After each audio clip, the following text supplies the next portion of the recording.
वंदे मातरम मित्रांनो, आज आम्ही पळुसकर सभागृहामध्ये आलेलो आहोत। आज खरं तर जी तपोवनातील 1700 झाडं, अरे बापरे बघा इथंच 2 झाड पांट्या कापलेले, तर 1700 झाडं तोडणार आहेत, त्याच्यावरची सुनावणी आहे। आणि आता अजून 1 तासानंतर साधारण इथले जी सुनावणी आहे ती सुरू होणार आहे। पण आपण बघू शकतो आत्ताच की इथं जेवढे नागरिक आहेत तुल्यबल तेवढेच इथं पोलीस दाखल झालेले आहे। जणू काही आम्ही नाशिककर देशद्रोही आहोत, गुंडे आहोत, नाही का। तर अशा प्रकारची ट्रीटमेंट आत्ताच सुरू झालेली आहे। तर बघूया पुढे काय काय होतं ते। आमचे बरेचसे समविचारिक मित्रमंडळी इथं पोहोचलेले आहेत। मित्रांनो, या पळुसकर सभागृहाची आसन क्षमता साधारण 160 आहे आणि आम्हाला अंदाज आहे की कमीत कमी इथे आज 500-700 लोक येणार आहे। तर महानगरपालिका कशा प्रकारे हे सगळ्या गोष्टी मॅनेज करणार आहे, कारण इथं अजून पाण्याची व्यवस्था नाही आहे, इथं अजून ॲम्ब्युलन्सची व्यवस्था नाही आहे। तर ती व्यवस्था महापालिकेने लवकरात लवकर करावी आणि बघूया सुनावणी कोणत्या दिशेने जाते ती। वंदे मातरम। मित्रांनो, तर आता आम्ही पश्चिमवटी कारंजा इथल्या छत्रपती शिवाजी महाराजांचा जो पुतळा आहे तिथे निघालेलो आहोत। माझ्यासोबत आहे टकले सर, बर्वे सर आणि मागे तुम्ही बघू शकता अनेक वृक्षप्रेमी, नाशिकप्रेमी आहेत। तर आजच्या या सभेची सुरुवात आम्ही छत्रपती शिवाजी महाराजांच्या पुतळ्याला आणि छत्रपती शिवाजी महाराजांचं स्मरण करून करत आहोत। मित्रांनो, तर आम्ही पंचवटी कारंजा इथे छत्रपती शिवाजी महाराजांचा जो अश्वधारी पुतळा आहे तिथे आलेलो आहोत। अनेक नाशिककर आणि अनेक वृक्षप्रेमी आपण बघू शकता इथे येत आहे आणि तपोवनाच्या झाडांकरिता सपोर्ट म्हणून हे सगळे लोक इथे आलेली आहेत। आपण समोर बघू शकतो रमेश अय्यर सर सुद्धा इथे आलेले। वृक्षप्रेमी आणि नाशिककर इथे छत्रपती नाशिक जिल्हा नाशिक जिल्हा नाशिक जिल्हा नाशिक जिल्हा नाशिक जिल्हा नाशिक जिल्हा नाशिक जिल्हा नाशिक जिल्हा नाशिक जिल्हा नाशिक जिल्हा नाशिक जिल्हा नाशिक जिल्हा नाशिक वाचवा, तपोवन वाचवा, झाडे वाचवा, तपोवन वाचवा, झाडे वाचवा, तपोवन वाचवा, झाडे वाचवा, तपोवन वाचवा, झाडे वाचवा, तपोवन वाचवा। राजे राजा धीराज छत्रपती शिवाजी महाराज की जय, छत्रपती शिवाजी महाराज की जय। झाडे वाचवा, नाशिक वाचवा, झाडे वाचवा, नाशिक वाचवा, झाडे वाचवा, नाशिक वाचवा। तपोवन आमच्या हक्काचं, नाही कुणाच्या बापाचं, तपोवन आमच्या हक्काचं, नाही कुणाच्या बापाचं, तपोवन आमच्या हक्काचं, नाही कुणाच्या बापाचं। दादागिरी नहीं चलेगी, नहीं चलेगी, नहीं चलेगी, दादागिरी नहीं चलेगी, नहीं चलेगी, नहीं चलेगी, तपोवन आमच्या हक्काचं, नाही कुणाच्या बापाचं, तपोवन आमच्या हक्काचं, नाही कुणाच्या बापाचं। झाडे वाचवा, झाडे वाचवा, झाडे वाचवा, नाशिक वाचवा, झाडे वाचवा, झाडे लावा, तपोवन वाचवा। नाशिक जिल्हा, झाडांचा बालेकिल्ला, नाशिक जिल्हा, झाडांचा बालेकिल्ला, नाशिक जिल्हा, झाडांचा बालेकिल्ला। आपल्या हक्काचं, नाही कुणाच्या बापाचं, तपोवन आमच्या हक्काचं, नाही कुणाच्या बापाचं। छत्रपती शिवाजी महाराज की जय। कुलवाडी कुलभूषण बहुजन प्रतिपालक रयतेचे राजे राजा धीराज छत्रपती शिवाजी महाराज की जय। छत्रपती शिवाजी महाराज की जय। छत्रपती संभाजी महाराज की जय। भारतरत्न डॉक्टर बाबासाहेब आंबेडकरांचा जय असो, महात्मा ज्योतिराव फुलेंचा जय असो, क्रांतीज्योती सावित्रीबाई फुलेंचा जय असो। तपोवन आमच्या हक्काचं, नाही कुणाच्या बापाचं, तपोवन आमच्या हक्काचं, नाही कुणाच्या बापाचं। झाडांचा बालेकिल्ला, नाशिक जिल्हा, नाशिक जिल्हा, झाडांचा बालेकिल्ला, नाशिक जिल्हा, नाशिक जिल्हा, तपोवन आमच्या हक्काचं, नाही कुणाच्या बापाचं, तपोवन आमच्या हक्काचं, नाही कुणाच्या बापाचं।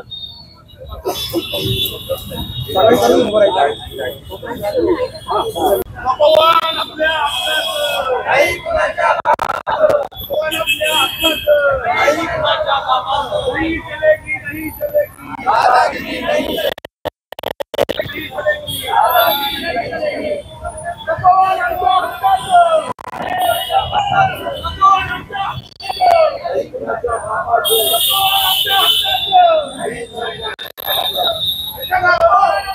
तर मित्रांनो, हे आहे पळुसकर सभागृह आणि आपण बघू शकतो इथं नागरिकांपेक्षा वृक्षप्रेमींपेक्षा जास्त पोलीस उभे आहेत आणि ते पण दंडे बिंडे घेऊन उभे आहेत. ते कशासाठी उभे आहे आपल्याला काही माहीत नाही. म्हणजे आम्ही काही आतंकवादी नाही, आम्ही काही देशद्रोही नाही. आमचं एवढंच म्हणणं आहे, आमची झाडे, आमच्या नाशिकची झाडे ही वाचली पाहिजे. तर त्यासाठी आम्ही इथं आता आलेलो आहे, अनेक नागरिक आलेले. तर बघूयात आता, तुम्हाला सगळं दाखवण्याचा प्रयत्न करतो. मानव उत्थान मंचाचे जगबीर सिंग सर आणि पांजरपोळ येथील अनेक कार्यकर्ते देखील इथं दाखल झाले आहे. भारतीताजी जाधव, ट्री वुमन, आमच्या नाशिकची ट्री वुमन आहे ही. अनेक झाडे वाचवण्यामध्ये त्यांचा हातभार आहे.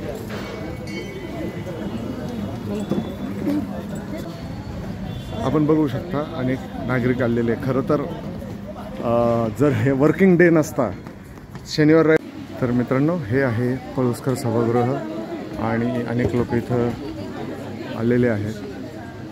खरं तर वेळेच्या वेळेसही होते. ते झाडं तोडण्याची आवश्यकता नाही असा अर्ज बांधकाम विभागाने उद्यान विभागाला केलेला आहे. म्हणजे पंचवटी विभाग वृक्ष प्राधिकाऱ्यांकडे केलेला आहे. सदर अर्जावर जागेवर टीम गेली आणि त्या ठिकाणचे जे काही झाडं आहेत ते मोजणी करत असताना त्यांना एका पिवळ्या रंगाने मार्किंग केलं की हे झाडं आम्ही मोजलेले आहेत म्हणजे तोडायचे. हॅलो दादा, थोडा प्रास्ताविक ऐकून घ्या, मग नंतर बाजू मांडा तुमची. ऐकून घ्या तुम्ही, तुम्हाला प्रस्तावना ऐकून घ्या, तुम्ही प्रस्तावना ऐकून घ्या.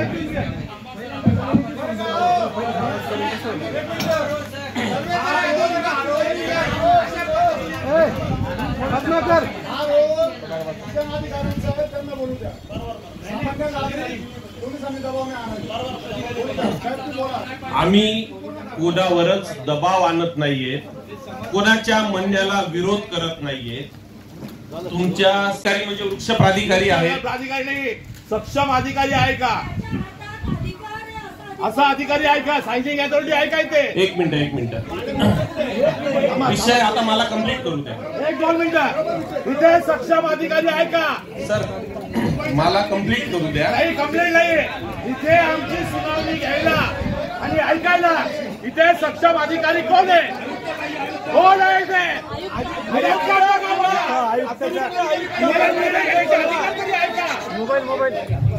राजाभाऊ, एक विनंती आहे, जर तुम्ही माझा ऐकून घेणार असाल, नसेल ऐकून घ्यायचं, तुम्हाला जर वाटतंय हे बोलू देताय, मला बोलू देताय,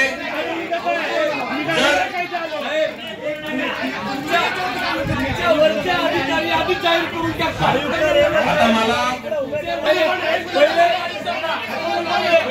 सुनावणी घेण्याचा अधिकार हा वृक्ष प्राधिकरणाला, डिओनला, वृक्ष अधिकाऱ्यांना आहे. सुनावणी ही आयुक्तांकडे होत नसते, हे मी आधी क्लिअर करतो आहे.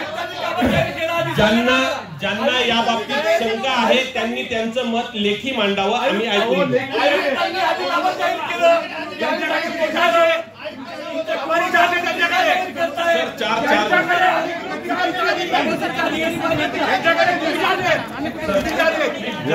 ज्यांना सुनावणीमध्ये तथ्य वाटत नाही त्यांनी डायरेक्ट लेखी आयुक्तांना देऊ शकतात.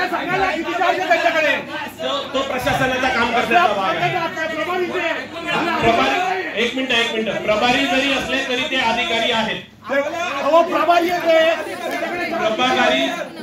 प्रभारी जरी असले तरी ते अधिकारी आहेत. एक मिनिट, ज्याला या सुनावणीचा रिस्पेक्ट करायचा नसेल ते प्लीज जाऊ शकताय. त्यांचं म्हणणं आयुक्तांकडे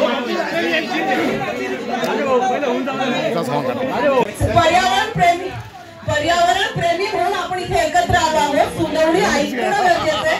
हा कोण विरोधी सगळ्यांनी अहो भांडण भांडण करून काहीच मिळत नाही. सगळ्यांनी शांत बसा. एक 5 मिनिटं सगळ्यांनी खाली बसा. सगळ्यांना विनंती आहे. सर्वांना विनंती आहे. वृक्ष प्राधिकरण अधिकारी आयुक्त असतो, आपल्या सगळ्यांना माहिती आहे. सुनावणी रद्द झाली तर सगळी गडबड होऊन जाईल. सगळ्यांना विनंती आहे, हात जोडून विनंती आहे. आपण गोंधळ घातला तर पुढचा वेळ होणार नाही. तुम्ही कृपया सगळ्यांनी खरं तर हे जे अधिकारी बदाने यांना हेच हवं होतं. तो गालातल्या गालात एवढा हसतोय, त्यांना हेच हवं होतं. अधिकार असतील सुनावणी करण्याचे तर सर कृपया आम्हाला तुमचे डॉक्युमेंट दाखवा की मला अधिकार आहे सुनावणीचे, मी सुनावणी घेऊ शकतो. तर तुम्ही ते डॉक्युमेंट दाखवा, आम्ही बसायला तयार आहे. फक्त डॉक्युमेंट दाखवा, बाकी विषय काही नाही करायचा. आणि कृपया करून भांडण करून आपला प्रॉब्लेम सॉल्व्ह होणार नाही. तर कृपया करून कधी भांडू नका, स्टेज जवळ येऊ नका. आपल्याला विकास दादा त्यांच्याकडे सर्व अधिकार आहेत. मी खाली राहूनच बोला सगळ्यांनी प्लीज. तुम्हाला या सुनावणी जर तुम्हाला ऍक्टचा रिस्पेक्ट करायचा नसेल तर आम्ही तुम्हाला व्यवस्थित सांभाळून बोलतो आहोत. जर तुम्हाला ऍक्टचा रिस्पेक्ट करायचा नसेल तर आम्ही काहीच नाही बोलू शकत. 2 मिनिटं आपण या हिअरिंगला आलेलो आहे. हे जेवढे बसलेले आहेत तिथे अधिकारी, पहिली गोष्ट म्हणजे या कामासाठी सक्षम आहेत का?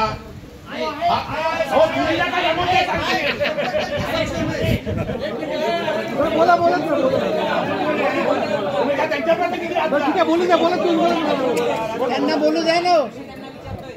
विषय असा आहे का आता सन्माननीय पंचवटीचे जे विभागीय अधिकारी आहेत त्यांच्याकडे किती चार्ज आहेत?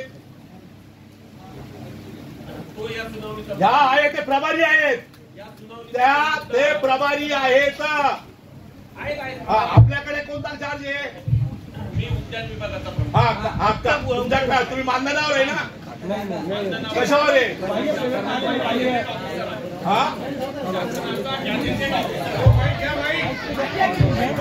मी शासनाचा राजपत्रित अधिकारी आहे, बदली झालेली आहे का? मानधनावर नाही. हो, पंचवटीतून बदली आलेली आहे.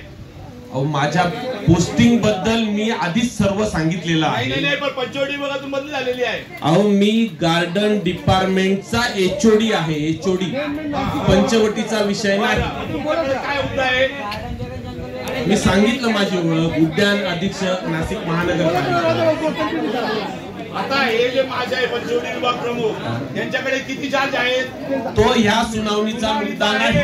हे प्रभारी आहेत. हो आहेत, प्रभारी जरी असतील तरी आज ते त्या ठिकाणी सक्षम अधिकारी आहे. तो तात्पुरता आहे. त्यांच्याकडे का चार्ज? ओके. हो. आणि मग त्यांच्याकडे तो कसा काय होऊ शकतो सुनावणी? त्यांच्याकडे विभागीय अधिकाऱ्यांना सुनावणी घेण्याचा अधिकार आहे. तो ऍक्ट नुसार मी सांगितलं 1975च्या कलम 8 मधील 3 नंबरचा जो मुद्दा आहे त्यानुसार आहे. जर आपल्यामध्ये कोणी ऍडव्होकेट असेल तर प्लीज सरांना एक्सप्लेन करा. आपल्यापेक्षा जास्त आपण सांगू. तुम्ही आम्हाला का सांगू? सर्व बेकायदेशीर चालले. तुम्ही काय सांगता? नाही, विषय असा आहे की त्यांच्याकडे किती चार्ज आहे सांगा ना आम्हाला.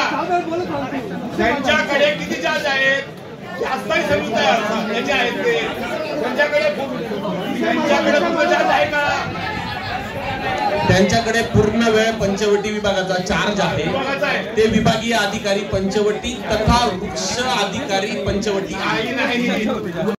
आयुक्तांना पहिले बोलू, अतिरिक्त आयुक्त किंवा आयुक्त.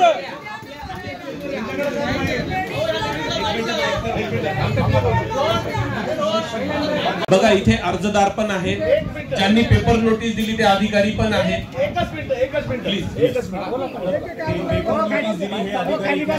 माईक चालू करा. माईक चालू बोला. हा, ओके. 1 मिनिट.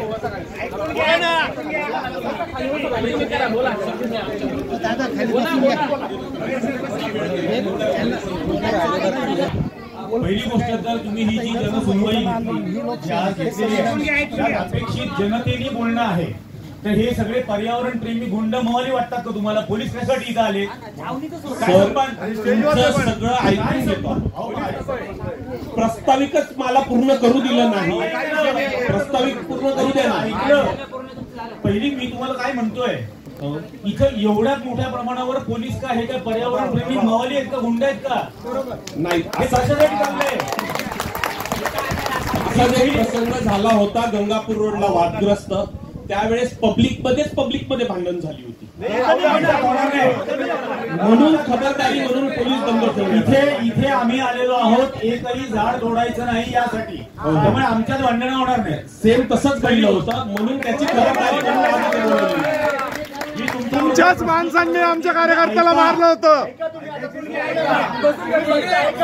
तुम्ही ऐकण्यासाठी आलेला आहात.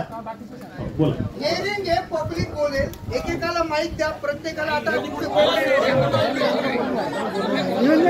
पहिली गोष्ट पाहिलं, मार्किंग केलं वगैरे हा सगळा जो काही प्रकार आहे, माझं म्हणणं हा अट्टाहास काय की साधुग्राम तिथंच करायचं.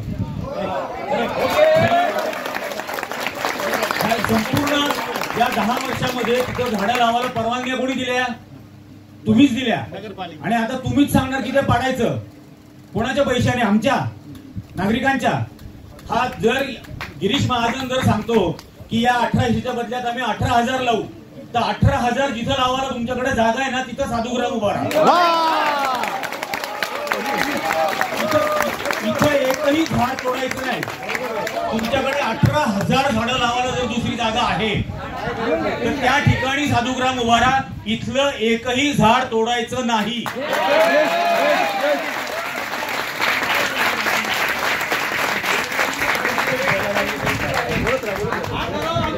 आणि हे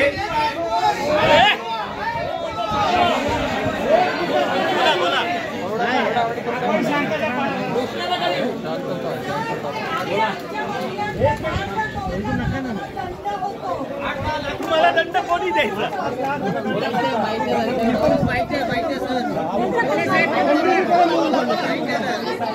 जाहिरात लागेल, मी घेईन कॉपी कारण. बोलत निरंजन प्रभाकर टकले.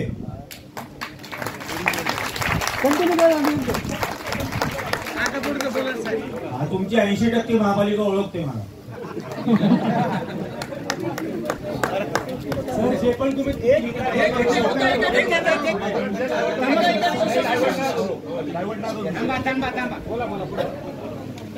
आता हा जो महत्वाचा मुद्दा आहे की इथं साधुग्राम करूच नका, तो संपूर्ण. आणि याच्यातला मुख्य मुद्दा हा आहे की या सर्व आखाड्यांना मिळालेल्या दानपत्र असलेल्या जमिनी आहेत, त्या जमिनींवर यांनी लॉन्स काढलेली आहेत, मंगल कार्यालय काढली आहेत त्यांच्या स्वतःच्या जमिनींवर. त्यामुळे यांच्या स्वतःच्या जमिनींवरती या सगळ्या गोष्टी चालतात. आणि या साधुग्रामसाठी म्हणून तुम्ही इथली झाडं तोडून त्यांना तिथं बसवणार आणि मग हे दर 12 वर्षांनी करत राहणार. गेल्या 12 वर्षापूर्वी या तपोवनालगत 300 एकर जागा कायमस्वरूपी नो डेव्हलपमेंट झोन म्हणून महापालिकेने डिक्लेअर केली. बरोबर. त्याचं काय केलं? ही 300 एकर जागा कोणी हडप केली? याचे पहिल्यांदा तुम्ही सांगायला पाहिजे. अशा सुनावणीमध्ये तुम्ही अमुक 75 आणि तमुक 3 असं काहीतरी आम्हाला सांगत बसताय. याच्यात वेळ घालवू नका. सरळ सरळ हा रद्द. आणि इथं बाबुल नाना पण जे म्हणत होते की सक्षम अधिकारी याचा अर्थ एवढाच आहे की ही झाडं कापाची नाहीत असा निर्णय घेऊ शकणारा अधिकारी आहे का? तो नाहीये. आज नाशिक मधलं पर्यावरण ज्या तपोवनामुळे टिकलेलं आहे त्या नाशिकचं तुम्हाला जळगाव करायचंय का? सामनेर. आणि असं होऊ दिलं जाणार नाही. ही पहिली गोष्ट आधीच लक्षात घ्यावी.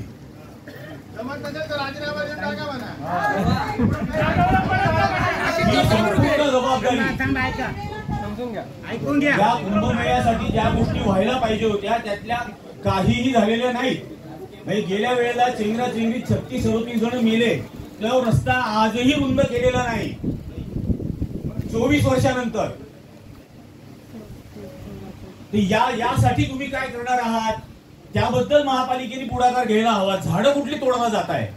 म्हणजे सामान्य माणसाने झाड तोडलं तर त्याच्यावर मनुष्यवधाचा गुन्हा. आणि तुम्ही 1800 खून करायला तयार आहात. आणि त्याच्यामध्ये तुम्ही तुम्ही ठरवणार यातले किती आवश्यक खून, किती अनावश्यक खून, याच्यातल्या किती पारंपरिक झाडं होते. आता झाडांमध्ये जातीयवाद आणणार का? पारंपरिक झाडं, अपारंपरिक झाडं, त्या अपारंपरिक झाडांमध्ये बाबूळ असेल आणि आणखीन कुठली असतील, झाडांमध्ये जातीयवाद नका आणू. एकही झाड कापलं गेलं नाही पाहिजे. ही एक झाड कापणं हे सुद्धा हत्या आहे.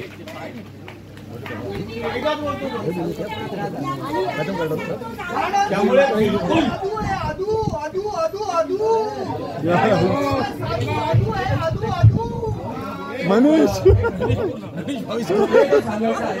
तुम्ही याचे सर्वेक्षणानंतर जी सुनावणी लावलेली आहे, तुमचं ऑनलाईन डॉकेट कुठे आहे? झाडांचं सर्वेक्षण झालेलं डॉकेट कुठे आहे? ते डॉकेट दिसत नाहीये, ते डॉकेट पण रिलीज करावं. माझं नाव सोमापूर आहे. मी मानव उत्थान मंचाचा कार्यकर्ता आणि निर्भय महाराष्ट्र पार्टीचा कार्यकर्ता आहे. आज तपोवनातील झाडांना ते राम भक्त आहेत आणि देशद्रोही नाही हे सिद्ध करायची वेळ आली आहे. हेच खरं खेदाची गोष्ट आहे. आणि खरं तर इथं 150-200 लोकांची गरज नव्हती. आमच्याकडनं फक्त 4.5 लोकांची गरज होती. इथं 3.5 आमदार आणि 1 खासदार ज्यांनी इथं उपस्थित राहायला पाहिजे होतं, नाशिककरांच्या बाजूनी आणि तपोवनाच्या झाडांच्या बाजूनी. त्या दिवशी गिरीश महाजन सर म्हटले की तुम्ही आम्हाला पर्यायी जागा सुचवा, तर आम्ही विचार करू ते झाडं तोडायचे की नाही. तर आम्ही तुम्हाला इथं 5 जागा सुचवतोय. नेहरू नगर आहे, गांधीनगर आहे, सीबीडी मेरी आहे.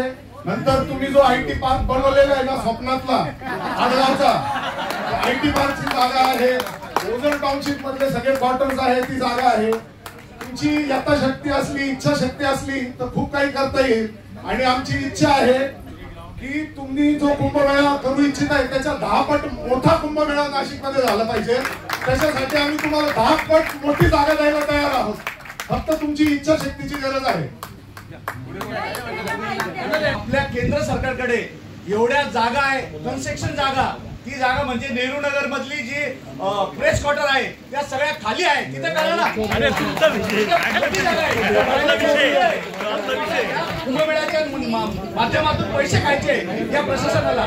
कुंभमेळा फक्त नावाला आहे, त्यांना फक्त आहे की ती पाणी जपून ठेवते. आणि त्यामुळे आपण जे पाहतो की गोदावरीच्या इथे शंकरांनी जटा आपटल्या आणि आपण म्हणून गंगाद्वारला जाऊन नमस्कार करतो. तर मी तर म्हणेन की गौतम ऋषी हे आमचे जिओलॉजिस्ट होते. त्यांनी शतकानुशतक काही युगानुयुग ते गंगाद्वार जपलं. कारण लाव्हा रसाला गेले. माझ्या बंधू बांधवांसाठी आणि माझ्या या नाशिक मातेसाठी काम करणं माझं कर्तव्य आहे.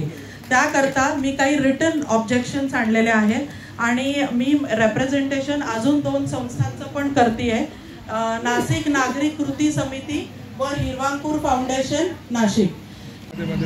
तर मित्रांनो, जन सुनावणीमध्ये सरकारी पक्षाची भूमिका ही होती की मुद्दामून जनतेमध्ये गडबड गोंधळ व्हावा आणि ती सुनावणी कुठेतरी थांबून जावी. पण आम्ही आमची भूमिका मांडली आहे आणि आम्ही आता आमच्या म्हणजे जो रोज रस्त्यावरचं काम असतं आमचं, त्या कामासाठी आम्ही आता निघालेलो आहोत. तर हे मात्र निश्चित की आम्ही नाशिककर आम्ही कोणत्याही परिस्थितीमध्ये एका झाडाला सुद्धा आम्ही धक्का लागू देणार नाही, हे आम्ही शपथ खातो. वंदे मातरम.